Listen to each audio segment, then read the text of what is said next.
Now let's take a look at the code behind the GPS portion of this app. We have 5 controls on the screen here. The first is a button named Start Tracking Location. Then we have 3 text blocks here for the longitude, latitude, and accuracy, because when you ask for location, you say how much accuracy you want, like I want my location to be within, say, 5 meters. Because location services can end up returning you numbers based on GPS radio or Wi-Fi or some combination of both, it may actually give you back an accuracy that is either more accurate or less accurate than you actually requested. And then finally, we have a Map It button, which allows us to invoke the map task based on the data that we got from the longitude and latitude request from the GPS. So let's go look at the code. In order to access location services, we need system.device.location and windows.devices.geolocation. In order to access the map, we need to use microsoft.phone.tasks. The thing which gets us the location is something called a geolocator. So here's the declaration of our geolocator object, and the location, the longitude, latitude, and accuracy come back in something called a geoposition. So here we allocate our geoposition object. When we come into the page, we allocate a new geolocator and set our desired accuracy to 10 meters. We look at the Start Tracking Location method here in button1.click. What we do is disable our existing buttons so the user can't tap them multiple times. We set the longitude and latitude text blocks to the word locating with an ellipsis at the end, and then we attempt to go get the current location. In order to do that, we set up 2 time spans. There's an API called getGeoPositionAsync. That takes 2 time span objects. The first one, max age, is how old of a GPS location are we willing to accept. In a real-world situation, you're going to want to typically set this to maybe 1 minute or 5 minutes, because you don't necessarily have to have the absolutely precise up-to-date geolocation. If you do that, it can be heavy on battery usage. We've set it for the demo here to 5 seconds so that as we click on the map, we can get immediate feedback. In real life, you probably want to set this to a time span from minutes of 1, 2, 3, 4, or 5. Timeout has to do with how long between the time that you ask the GPS radio for a sync and when it's going to time out and say, hey, I can't find the satellite.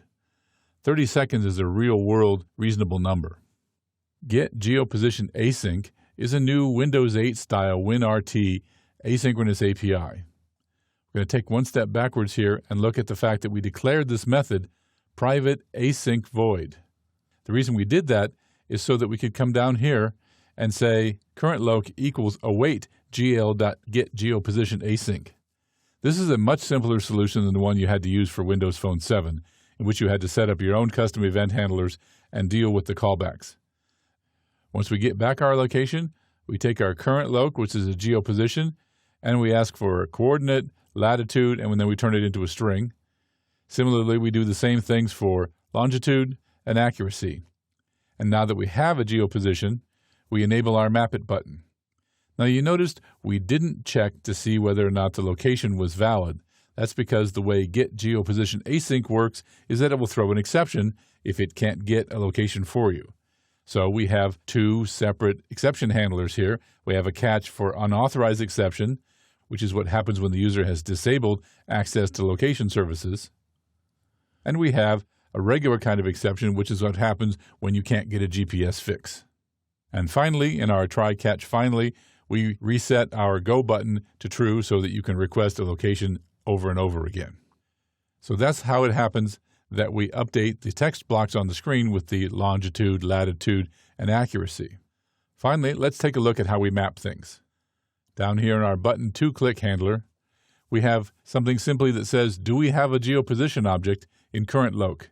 If we have one, creating a map is as simple as instantiating a map task, setting the center point of the map equal to the geo-coordinate and passing in the latitude and the longitude, like this. The zoom level is anywhere from 1 to 20. 1 represents a vision of the entire world, and 20 represents the highest accuracy you can get, like 5 feet in front of a building. Somewhere between 10 and 12 is a reasonable size for navigating around a city in terms of something similar to a map that you would have on paper. And once you've set that up, The last thing you have to do is simply say maptask.show, and the operating system handles everything else for you. Once again, this is way simpler than the way it was in Windows Phone 7, where you had to use Bing Maps and set up things and either host a web browser or use a separate browser app. This is something that the system handles for you automatically.